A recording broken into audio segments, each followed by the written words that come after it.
രാജ്യസഭാംഗം Jebi മേത്തർക്ക് മാനാടത്ത് family ഫൗണ്ടേഷന്റെ ഫാത്തിമ ഗഫൂർ സ്മാരക പുരസ്കാരം സമ്മാനിച്ചു. മുൻ KPCC പ്രസിഡന്റ് ടി.ഒ. ബാവയുടെ കൊച്ചുമകൾ കൂടിയായ ജബി മേത്തർ ആലുവയുടെ പ്രഥമ municipal chairman Khan Sahib MK കാദർപിള്ളയുടെ 4ാം തലമുറയിലെ അംഗം കൂടിയാണ്. മാനാടത്ത് കുടുംബസംഗമത്തിൽ ഡോക്ടർ ഫെബിൻ ഗഫൂർ നിസാറാണ് ഉപഹാരങ്ങൾ സമ്മാനിച്ചത്.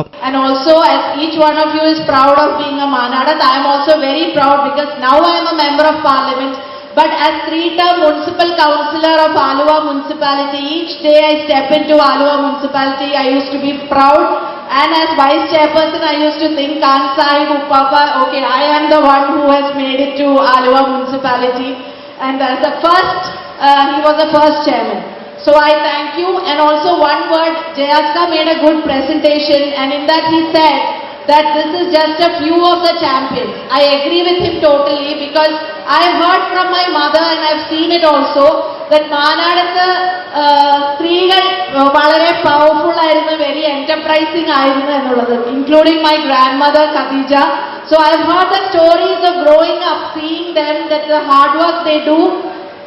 ഒന്നുമില്ലാതിരുന്ന ഒരു സ്ഥലത്ത് മുഴുവൻ കൃഷി ചെയ്ത് റബ്ബറും അതേപോലെ തന്നെ തെങ്ങും എല്ലാം കൃഷി ചെയ്ത്, I think if they were living at this point of time, they would have been honored with some lifetime achievement award. Anyway, thank you very much. Marampally royal convention സെന്ററിൽ ചേർന്ന പ്രൗഢമായ സമ്മേളനത്തിൽ ലൈഫ് ടൈം അച്ചീവ്മെന്റ് അവാർഡുകൾ MES president doctor PA Fazal ഗഫൂറിന് സമ്മാനിച്ചു. കായിക താരങ്ങളായ doctor Muhammad Basheer, Fathima Nasa, cardiologist doctor Saleem Yusuf, doctor Kasim Saleem, സാങ്കേതിക വിദഗ്ധൻ KM മുഹിയുദ്ദീൻ, ഷബാന സെയ്ദ് എന്നിവരും മാനാടത്ത് അവാർഡുകൾ ഏറ്റുവാങ്ങി. ലോകത്തിന്റെ വിവിധ നാടുകളിൽ വ്യത്യസ്തമായ മേഖലകളിൽ സുത്യർഹമായ സേവനം അർപ്പിക്കുന്ന ആലുവ മാനാടത്ത് കുടുംബത്തിലെ അംഗങ്ങളുടെ അപൂർവ സംഗമമായി അവാർഡുദാന സമ്മേളനം. CP സലീം ആമുഖ പ്രഭാഷണം നിർവഹിച്ചു.